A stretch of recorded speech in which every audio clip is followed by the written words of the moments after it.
name is Sheila Beck, and the Rabbi from another planet. Please like, share, and subscribe, and ring the little bell, so you're notified when new videos drop. You know, this is actually the second time I recorded this video, and it was half an hour long last time. I don't know. Let's find out how long it's going to be this time. I forgot to turn the microphone on. That's always little bit. If you think about YouTubing as you know, as a bit of a hobby, bit of a pastime, remember to turn your mic on. Right, that's just my advice to you. Remember to turn your mic on. These are kind of pro tips that you get here on my channel. So the crazy people in the world, have been a bit confused, right? They've been a bit darn confused. They got the most stunningest and bravest woman to play Doctor Who, and she's a stunning and brave woman. She's been fantastic, they said, and now they got a completely diverse cast to join her, and it's going to be great. It's the end of the evil male patriarchy that's holding back the population, and now people are going to burst forth, so they're going to love this Doctor Who. It's going to be the most popular ever because she's the bestest ever. Didn't really work out that way. Didn't really work out that way, did it? It's unbelievably unsuccessful. It's been nosediving in popularity.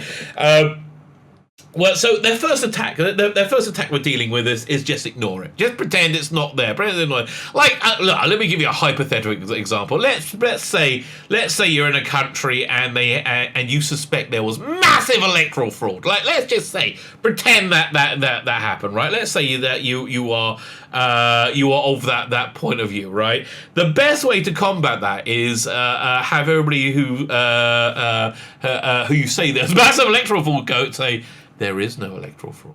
There's nothing to see there.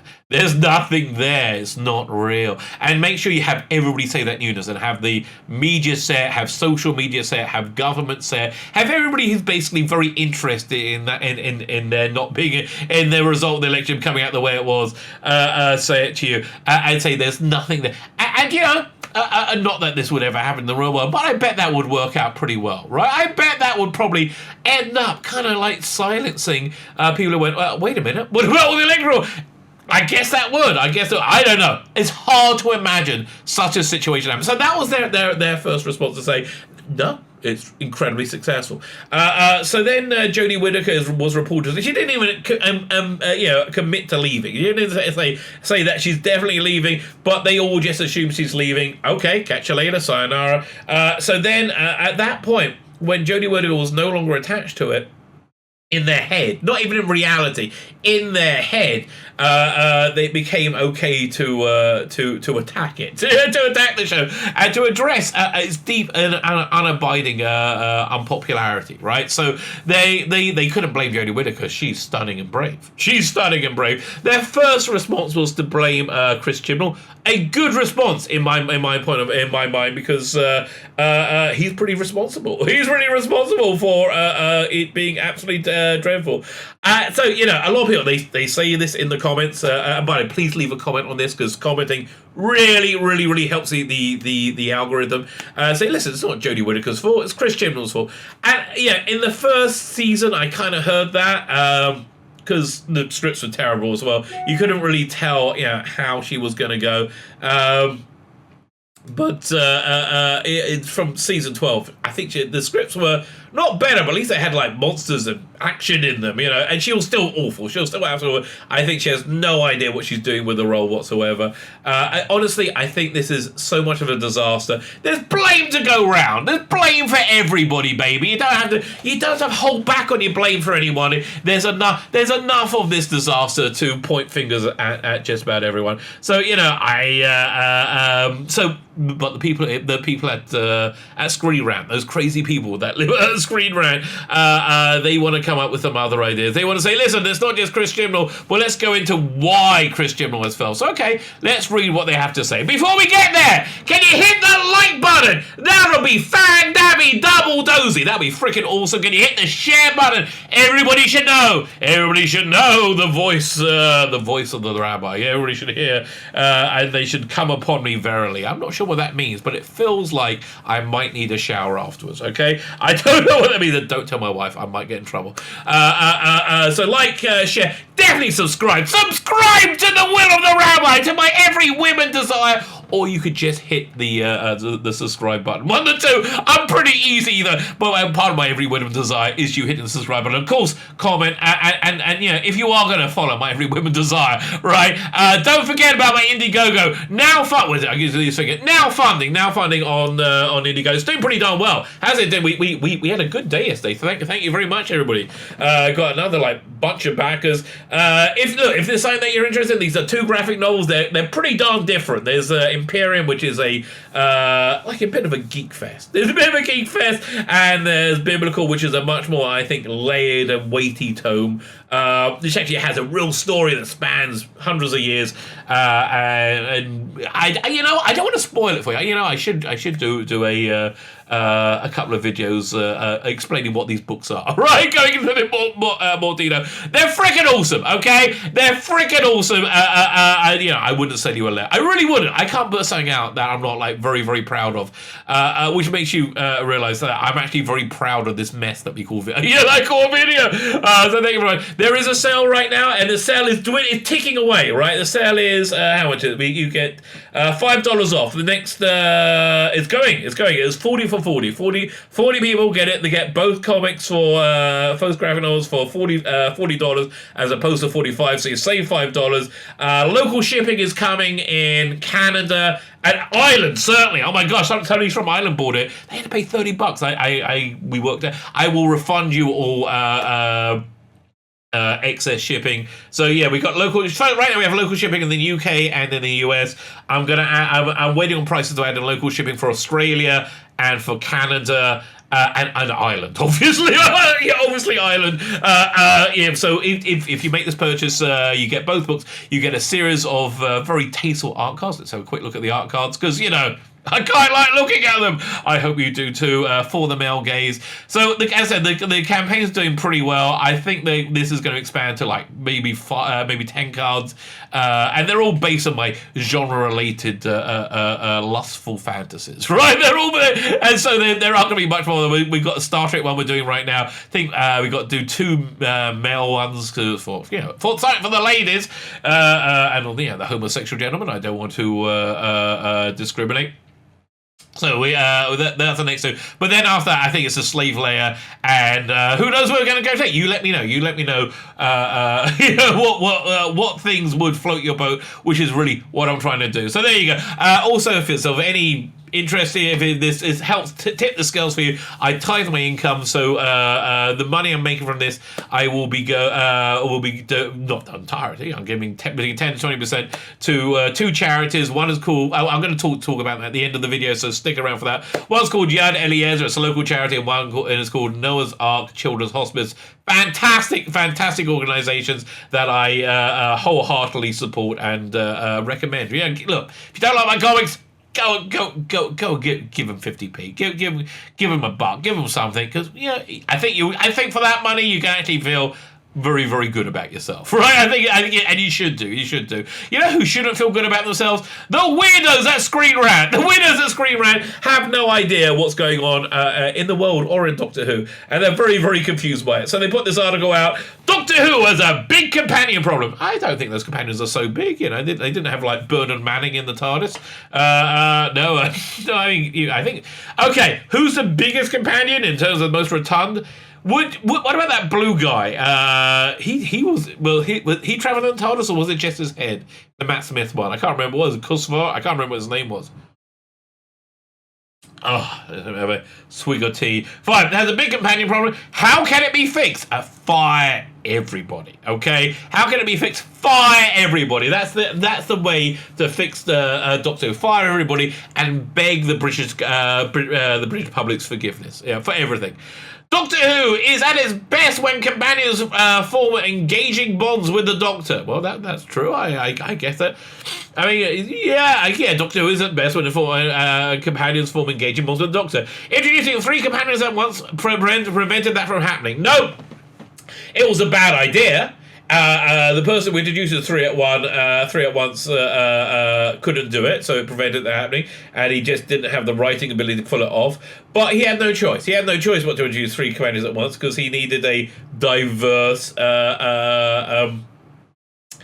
diverse cast, so he basically cast it according to skin color and gender, right? And it didn't really work out so well. Anyway, the reason he did that is because he's a massive racist moron, right?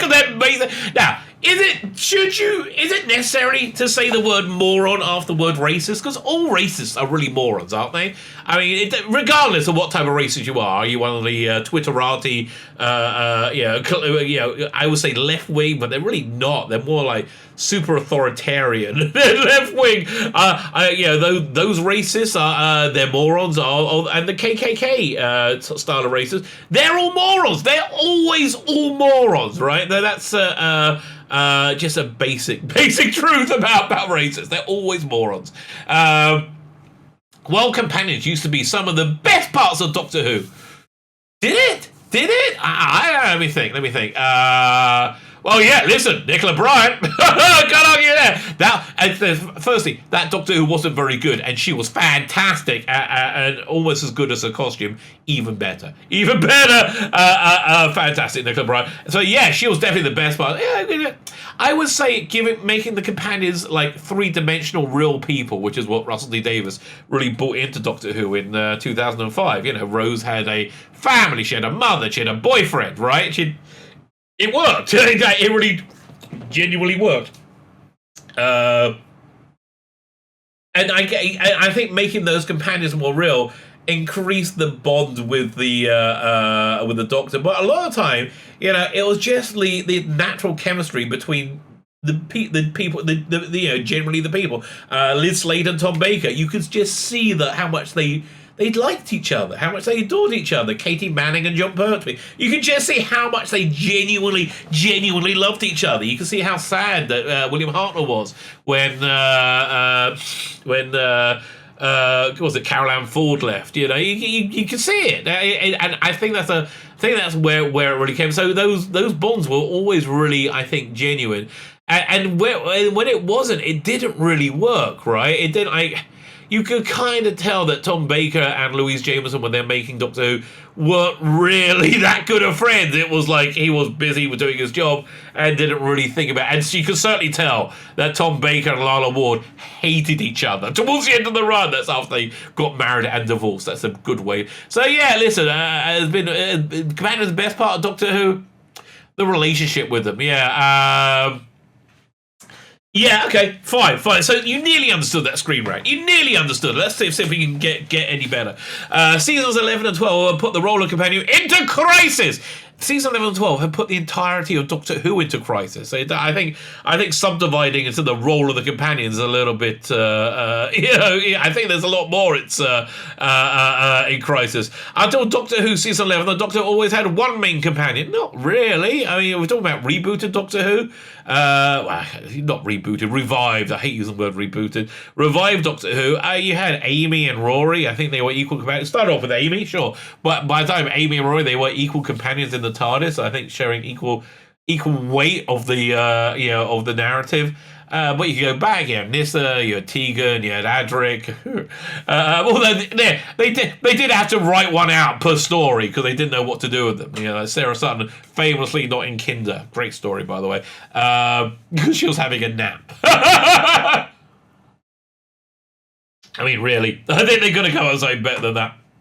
But anyway, okay, so are you saying that the one companion, one Doctor thing works, generally speaking, but having a pretty female companion and an authoritative male Doctor, that's the template that normally works, right? Having an idiot Doctor with a gormless companion and then multiplying by 3 doesn't really work. Okay, so the Doctor has always had one main companion, even if this companion's friends, partners, or parents happen to tag along. For a scene or two, didn't really. But if they were joined for a while, then they were a companion, right? Season 11 simultaneously introduced 3 companions. Okay, true, and only one of them memorable. In order, robbing each one of them of time to grow and develop emotional bonds with the Doctor. No, that's not right. I mean, yes, it did, because Christian didn't have the talent to do it, but it's not impossible to do that. Again, Russell D. Davies, I'm watching It's a Sin right now. He draws out his characters extremely quickly. You know who they are. Extremely, and you like them, and they're flawed, and they're three-dimensional, and they're real, right? A writer of competency, right? A writer of competency could totally have handled three companions, but I think a writer of competency wouldn't have given himself that problem, but he had to. Once again, he had to have the diverse cast, and he needed people to support Jodie Whittaker because she's so weak in the role. She's so unbelievably weak in the role. Season 11, somebody introduced three commanders roaming into time to grow emotional bonds with the Doctor in order to restore. I mean, honestly, Captain Jack had emotional bonds with the Doctor after being on screen with her for like a minute, right? The only one who didn't have emotional bonds was her, because he's not very good at that. In order to restore the role of the companion, Doctor Who needs to focus on a single companion instead of overwhelming the one overwhelming TARDIS team. Okay. Now that Graham and Ryan are leaving, I can't wait to see what Ryan Tosin Cole's going to be like in a real TV show. Like, is he going to be as crap as he is in Doctor Who? I don't know. He's a good-looking guy. I'd like to see him be better than he was in Doctor Who. They'll show us an opportunity to focus on Yaz and explore her mental health issues. I feel a bit socially awkward. There's some social awkwardness coming on, because you mentioned Yaz's mental health issues, which I will always say socially awkward. Introduced in season 12. Shoehorned in season 12. Introduced, in the same way, you introduce the Jack from a Jack in the Box by turning the handle. Surprise! Okay, so TARDIS teams have been in Modern Doctor Who ever since season 1. Okay, when the Doctor and Captain Jack travel together in season 4, Jonah's End. The Doctor even briefly travelled with 8 of his current former commanders. Yeah, that's for like one scene. One scene, and it was freaking glorious. That one scene is what I think the most unified fandom's been in years and years and years. When we did that watch along, must have been coming actually a year ago now. It's under like 10 months ago. Like John Barrowman was like live tweeting, and he was crying while I was watching that scene. So was I. It was freaking wonderful, right? And again, that's because it was written by somebody with genuine talent who made you know and love these characters. The reason you love the characters because they were three-dimensional, they were flawed, they were real. None of the characters that Chris Chibnall writes. I think Bradley Walsh's Graham adds some like three-dimensionality into him just through his performance, right? But generally speaking, the scripts are just dire, absolutely dire. With current and former companions. The reason TARDIS teams have been successful in the past, though, is because each individual companion was given enough time alone with the Doctor, so they could develop a strong emotional connection with both him and the audience. But again, they made them into characters, not ciphers, right? These were not purely identity. Yaz is her identity. Graham is his identity. Ryan is his identity, right? They are their identities. While Amy Pond, for example, traveled with a team with both Rory and River, season 5 gave enough episodes alone with the Doctor to develop nuanced, engaged relationships with him. It's not the time. It's not the time. It's the talent or lack thereof.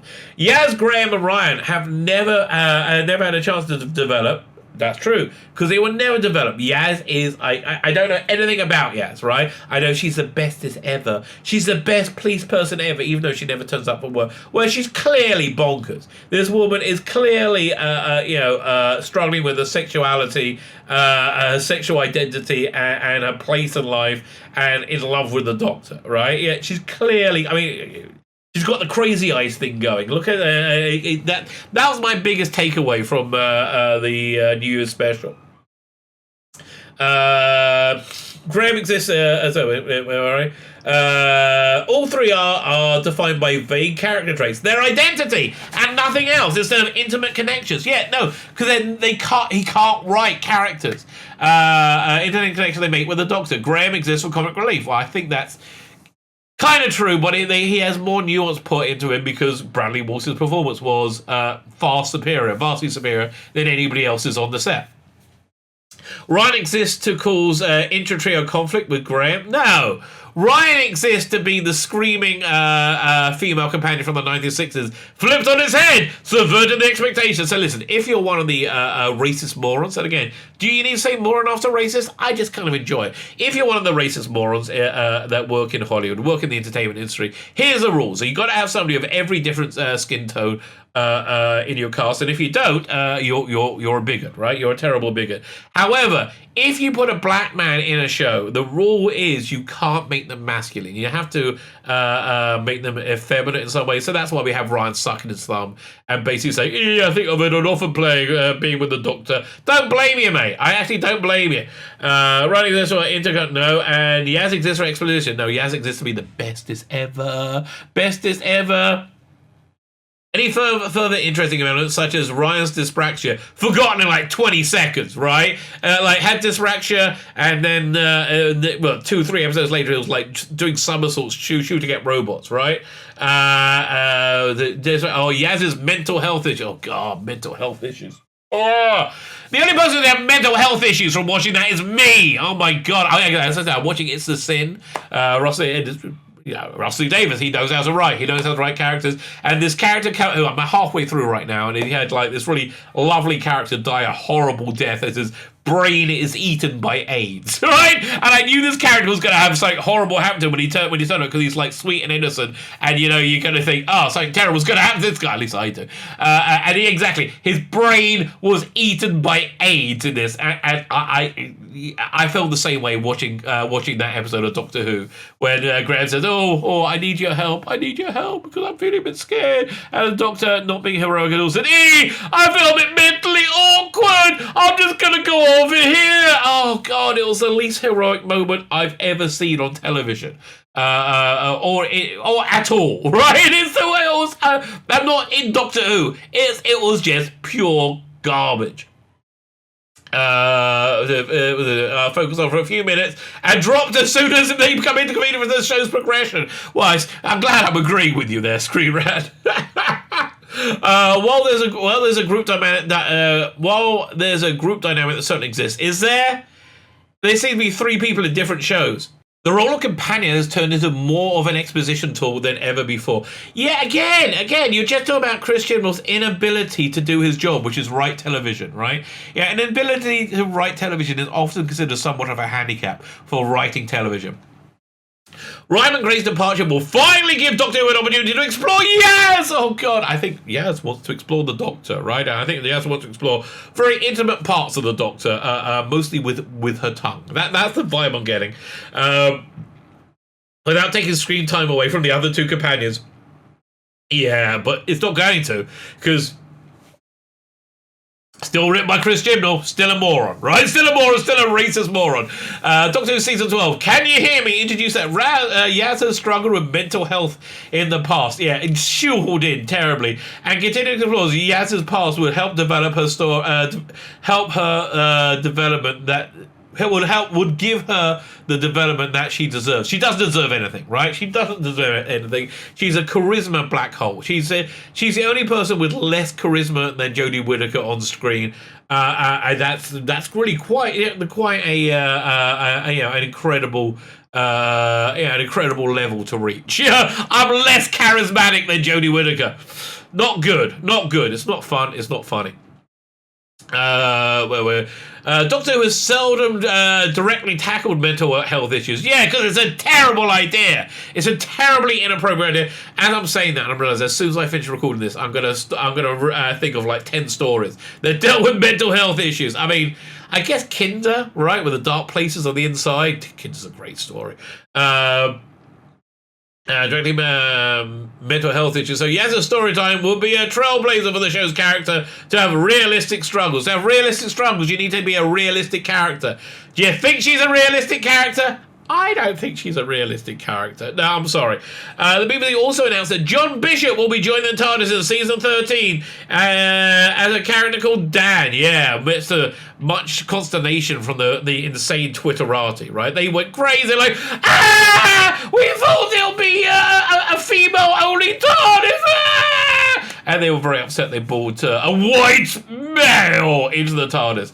Well, Bishop will undoubtedly do a great job with the material he's handed. Why? Listen. If somebody gives you a piece of human excrement and asks you to fashion it into, the Venus de Milo, you might be able to pull it off if you're very talented. I don't think Christian will. You can't polish a turd. That's basically, you can't polish it. I don't think there's much he can do with it, right? I do not think there's much he's going to be able to do with it. Undoubtedly do a great. No, he won't. Very, very doubtfully will do a great job. Well, yeah, out of your mind with the material. He's added, adding a third member into TARDIS might not be the best idea. That's something that I think Christian should have on his mirror every morning. What you're thinking might not be the best idea, right? Because I think somebody needs to introduce that concept to him. What you're thinking might not be the best idea, that destroying the Doctor Who lore, casting people by skin color. That might not be the best idea. Although Piers Wenger says it's a great idea. Doctor Who has never been in better shape editorially. I guess if you're a racist moron, you would think that. Doctor Who season 11-12 was so crowded, it would have been great to finally see Yaz alone with the Doctor. Again, no it wouldn't. If you saw Yaz alone with the Doctor, we're getting into some porn parody of the Doctor. Oh, that is I don't want to malign porn parodies. I think a porn parody will probably be much more authentic to Doctor Who than this Doctor Who actually is, right? With more available screen time, she might finally offer some engaging characterization. I doubt it. Again, she's not very good. She's not very good, and she's not good at her job of that being acting. She's not very good. In fact, the smaller cast might have allowed audiences to gain more of a sense of who the 13th Doctor is. We know she is. 2 years in, we know who she is. She's a moron. They write her like a moron, she plays her like a moron, right? The first thing she did was blow up the TARDIS and get sucked out of it. Wasn't a delightful cliffhanger. That was her personality. Being a moron is to her what the long scarf was to Tom Baker. And so because she's a moron, she also very much identifies with the racist morons that live on Twitter, right? Those racist morons that live on Twitter, they love her because, morons love morons and racists are morons. And I guess more often than not, morons are racist. Okay, I guess that's the takeaway we got from this. We know she's an utter idiot. Hopefully, Doctor Who Season 13 will develop both Yaz and Dan. No. Without having one character suffer due to the presence of the other. We're all going to suffer. We are all going to suffer due to the presence of one character. That character's name is Chris Chibnall. We're all going to suffer, and I will say quite grievously. We're going to suffer quite grievously from the presence of Chris Chibnall. You know how not to suffer? I would say go check out my Indiegogo. Go check out my Indiegogo. Back it today. The sale is on. I would like you guys to get the best deal possible. I'd like to raise the most money possible because, I do like money, but the more money we raise, the better package everybody gets. I love that. A little word about the two charities that were supporting. Yad Eliezer was set up as a poverty relief charity here in Israel. They're basically providing food and essential needs for the large percentage of people, the large portion of people in poverty here in Israel. They're a wonderful organization. They have Big Brother program, Big Brother, Big Sister program. I just love everything they do. Noah's Ark Hospice, just breathtaking. A breathtaking organization that is a hospice for children, and they work to make the precious moments, the precious moments of these children and the families around them the best they could possibly be. It's the most virtuous thing I can possibly think of. Look, if you like my comics, great. But if you don't, go. The links are in the video notes. Go check them out. They are wonderful organizations. Give them 50p. Give them £1. Give them £100. Give them whatever. Give them what you can. Give them something. It's good for you. You will be happy that you did it. It's counterintuitive. I'll be quite happy. But the best way to give them, I would say, the best way, the absolute best way, where everybody wins, and buy my freaking comic, right? Back my comic over here, and then some of the money goes to these charities. Thank you very much. My name is Sheila Beckin, the Rabbi from another planet. Please like, share, and subscribe. little bell so you are notified when new videos drop.